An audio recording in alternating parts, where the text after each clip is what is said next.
Hey guys, Blake here with another video, and today I want to talk about the cheapest and easiest way to get CO2 into your aquarium. So let's jump straight into the video.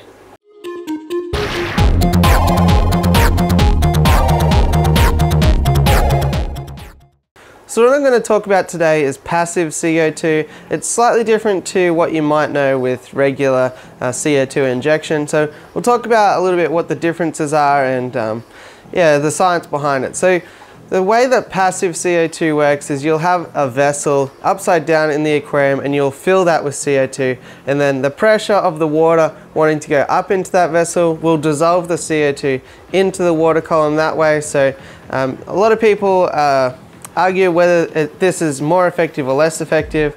My personal opinion is that it's better than nothing, and it's really easy to implement, so we might as well do it. So to do this project really easy, all we need is a magnetic cleaner, a clear container, something that's not going to be too ugly. A lot of people use Gatorade bottles or soft drink bottles, but I'm going to use a clear container today. The opening is larger than the entrance to one of those bottles, so there's more surface area for the CO2 to dissolve into. So you might find that you can saturate the aquarium a little bit heavier with a larger opening than with a smaller opening. A small piece of styrofoam and some access to CO2, whether that's a CO2 regulator that you've already got and you want to get CO2 into more aquariums, or I'll show you today that you can do it with a SodaStream dispenser as well.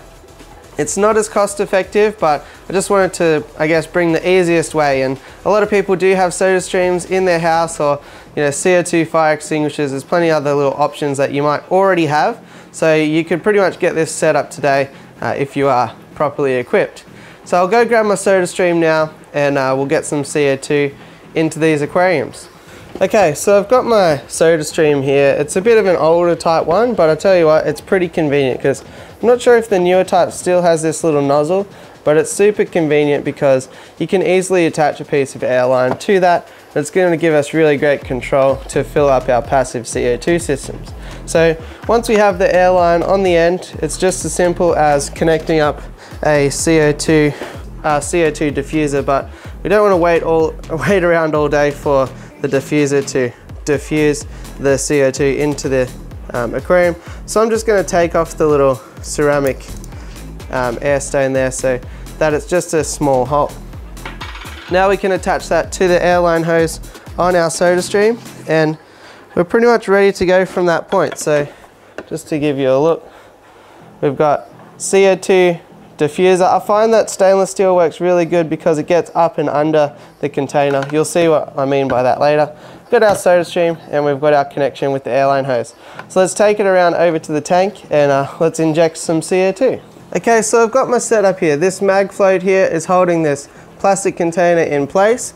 We've got the SodaStream up on top there, and I'm not sure if you can see, but the stainless steel implement is right there, ready to diffuse the CO2.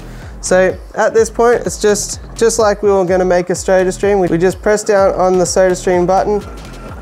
It's going to fill the container with all of our fantastic CO2. And as you can see, all of this container is now filled with CO2. So we'll just do a little bit more. That's all there is to it. Then if you want, if you need an easier visual, I guess, to see where it's up to, like if you keep this at the back corner of your aquarium where it's hard to see, you can put a piece of styrofoam just in the bottom and it will rise up and down with the CO2 just to make it a little bit easier to see. For me, this is right up in the front corner, and I actually prefer it to be a little bit seamless there. Because it's a nice clear container, people don't really notice it unless they're looking for it.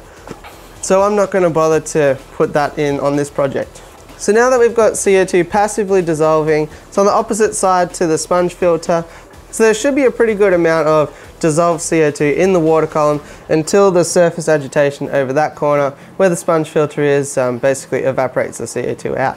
Hopefully we get faster growing plants and stronger plants, more reds if you've got red plants in your aquarium, and less algae issues as well. So super easy. It took about a $2 container, a magnet that I already had, and a SodaStream that I already had just to implement, and all of a sudden we've got CO2 in our aquarium.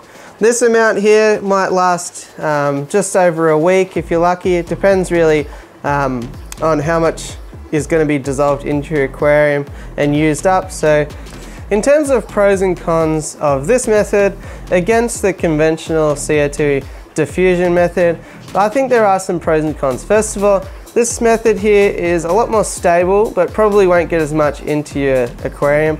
There's less risks with this one. Of course, there's no mechanical failure, but also you can't turn it off at night. So there is a risk there of, I guess, too much CO2 when the plants aren't uptaking it overnight. So this one also creates a little bit of manual labor for us. So we do have to be mindful to remember to go around, check the CO2 and keep filling it up.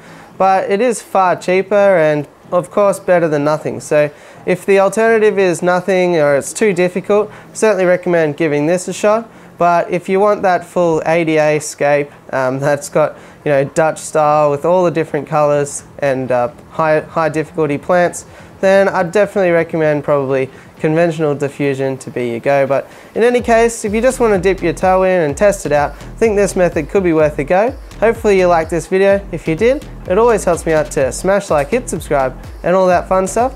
Other than that, I'll catch you on the next one. Thanks for watching.